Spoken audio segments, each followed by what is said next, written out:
दुर्योधन जैसे महाबली की सेना को पराजित करने के बाद महाभारत का विजेता बन गया, तो उसे लगने लगा कि ये तो उसका निजी पराक्रम है, उसके बाणों में बल है, पुरुषार्थ है। अर्जुन मन ही मन इस बात पर इठलाते हुए अपने रथ पर सवार होकर युद्ध भूमि से लौट रहा था। जब अपने शिविर के आखिर में पहुंच गए तो उसके रथ पर बैठे हुए मधुसूदन सारथी भगवान श्री कृष्ण ने कहा, पार्थ, रथ से नीचे उतर जाओ। उसने श्री कृष्ण से कहा कि माधव, आप सारथी, आप उतर जाइए, मैं भी उतर जाऊंगा।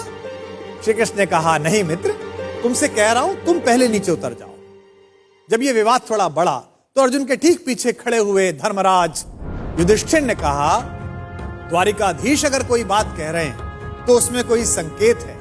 अर्जुन को कुछ समझ तो आया नहीं। भ्रुकुटी पर ताव देकर थोड़े अनमने भाव से अर्जुन रथ से नीचे उतर गया। अर्जुन के नीचे उतरने के बाद सब लोग जाने लगे तो कृष्ण जैसे ही रथ के नीचे उतरे, रथ में एक भयंकर विस्फोट हुआ और रथ छोटे छोटे टुकड़ों में बट गया। विजय का सिंहासन सामने देख रहा था जो अर्जुन, जिसके सिर पर विजय का ताज था, उस अर्जुन ने पलट कर देखा तो माधव मुस्कुरा रहे थे और रथ जल रहा था।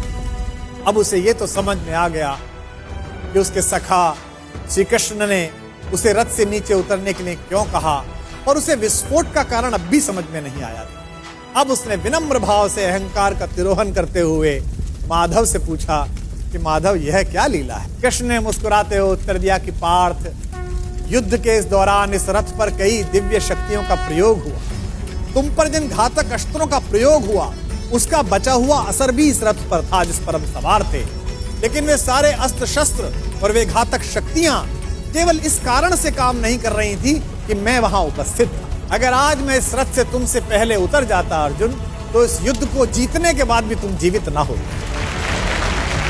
अर्जुन की आंख खुल गई। उसे यह एहसास हुआ कि विश्व की जिस सबसे बड़ी विजय को वो अपना निजी पराक्रम मान रहा है, वो केवल उसकी उपलब्धि नहीं बल्कि उसमें ईश्वर के उस अंश की सद्भावना है जिसे मधुसूदन भुवन मोहन कन्हैया कहा जाता है।